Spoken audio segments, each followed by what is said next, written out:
Hello there, this is Suzanne from Nonstop Papercrafts. Thank you very much for joining me on my channel today. So we're going to be looking at making one of these. Now I am part of a few Facebook groups and they often do little challenges. Some of them are weekly, some of them are monthly, and in junk journals for everyone. This week it's a paper challenge, so using up book page. So I have made this. So I don't know if you can see that very well on the camera, but I have an embossed page from a book, and then it's inside a cellophane envelope, and then I've just sewn around the edges. But what this creates is two pockets, so I can put things in one side and I can also put things in the other side, and then just embossing that page I think just adds to the effect of the page. Okay, so it's a great way to use up book pages. I also have a few of these cellophane bags, so it's a good way to get rid of those as well. If you don't have cellophane bags, obviously you can use something else, so maybe a tracing paper or some vellum, if you've got vellum sheets, to wrap around and create the pocket. So there are other options if you do not have those. Just like I say, have a lot of these, so I'm trying to get rid of these as well and make something beautiful to stick into my journal. Right, let me show you how I made these. Okay, so it really is a simple process. I have, like I say, a lot of these cellophane bags. I have them in all sorts of sizes, but this one fits nicely with this particular gutted book. So as you can see, it's been completely torn apart. So I'm just trying to use up some of the pages now. The size of this one, if I get my ruler, is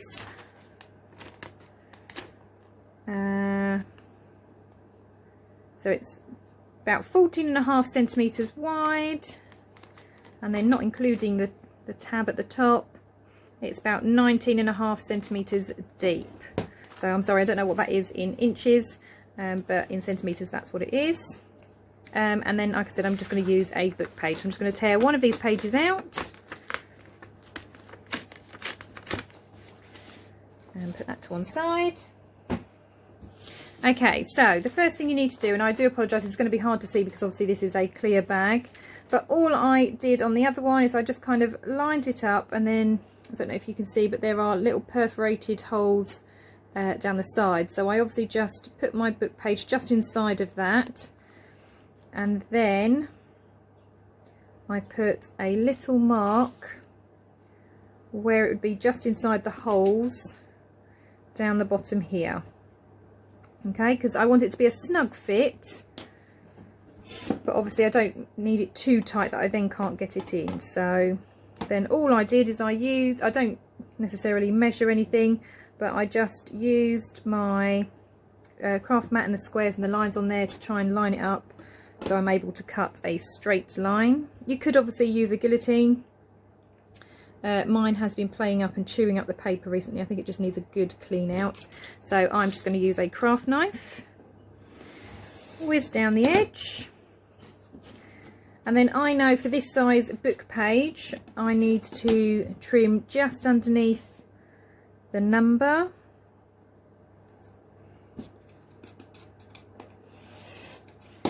And then, this is a Jane Eyre book. And I know that I need to trim just above Jane Eyre. So as I say, I'm not measuring, I'm eyeballing and hoping that it's even. Okay, and then just to check, obviously you can make any amendments, but we just want to make sure that it obviously fits inside the pocket. Yes, it does. Yep, fabulous. So I don't need to put that in anymore.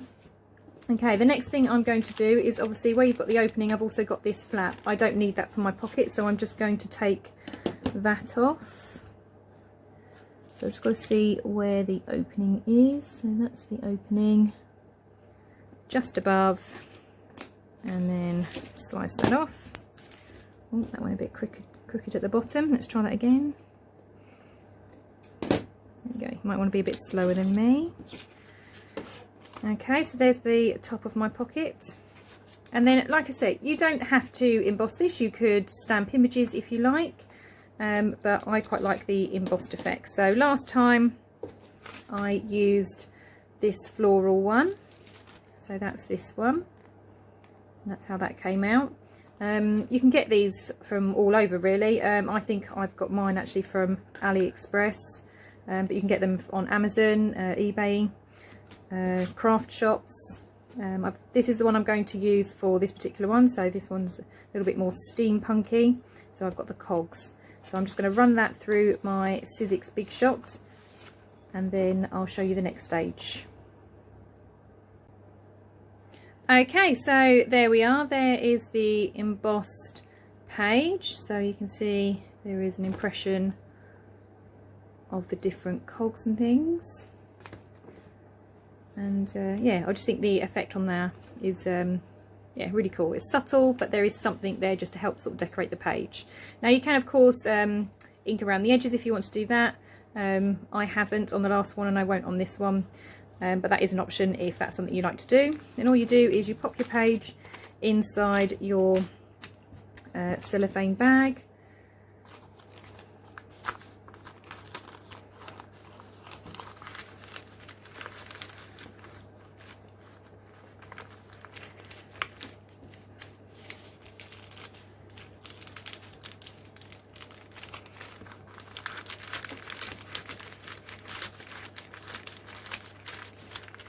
Okay, and then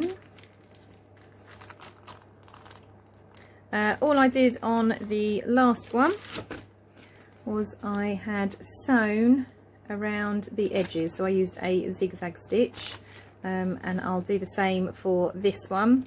Obviously it's a bit difficult to glue instead of sewing on this one because this is a ready-made pocket with it being a cellophane bag. But obviously if you are using something else, if you're using tracing paper or vellum or something to create your pocket, then you have the option to obviously glue around. You also have the option to make a side pocket, so you could do it at the side. I mean, obviously I can do it with this. I could have sealed the top and then opened up the side to have a side pocket. So that's an option as well, but I quite like the fact that it can go in the top, so I am going to keep that. So I'm just going to go and sew around the edges. I won't do it on camera because my sewing machine's very noisy, and then I will show you when it's done. Okay, so there is the finished pocket. So I have sewn around the edges, again using a zigzag stitch, obviously leaving it open at the top. So I now have a pocket at the back, and the nice thing is it's a nice sized pocket as well. So I have a pocket at the back and also at the front, so that piece of paper is literally just like a divider for the pocket. So a great quick and easy make. They are decorative. Like I said, you can do different things, so you could stamp. I tried embossing the bag instead of the paper, but that didn't work very well, certainly on these bags. But obviously if you are using something else like vellum, you can get some beautiful effects using embossing folders on vellum. So yeah, maybe give that a try as well. You can obviously rub some ink over your embossed page as well, just to obviously make it stand out a little bit, but I didn't worry about that only because it is a pocket, so obviously it is going to be covered. But I just like that little reveal when you do take something out, that you have a pretty embossed page. Right, let me show you how you can then use these in a journal. Okay, so here is my journal, and what you can do is like this one. So this is the floral one that I showed you at the beginning. So this one is just using some washi tape hinged now onto the end of a page. So I still have that journaling space. I haven't used up that. I can still do something here, but I now have a pocket that flips out. Okay, well actually I have two pockets. Okay, and like I said, they're a nice good size pocket. So yeah, I'm obviously maximising the space in my journal. It's obviously nice and thin, so it's not taking up too much space. Let's put the other one in, shall we? So let's find a page. So this one might be good. So again, we've got our steampunk, our cogs. So all I did was just grab some washi tape. So again, if you're like me, have an abundance of washi tape because you just had to have it all. This is a nice way to start getting rid of that stash. I literally just went along the edge, got the edge of my paper, lined it up. Obviously you want it a little bit further to the bottom so that it's easier for you to pull bits and pieces out of the top, and then just kind of lay it down. And then you're going to want a piece of washi on this side, just to obviously make sure that it's secure on the inside as well. If you find that you have a washi that's not particularly sticky, then maybe just run some glue underneath. But this washi actually isn't too bad, which is why I'm trusting it in here. So just a piece on the inside, just to ensure that those pages are stuck together. And then you just need to encourage the crease, and that is your folding out pockets. Okay, and like I said, still got space for my journaling, but I now have a beautiful pocket inside as well, using up book pages. I really hope that you found this fun and useful. If you did, please click like. If you would like to see more crafty videos, more challenges that I take part in and the things that I do for them, then please click the subscribe button. Also click the bell so that you're notified of any new videos. You can find me on social media. The links will be in the description below. Thank you so much for joining me today. Have a lovely crafty day. I'll see you later. Bye bye.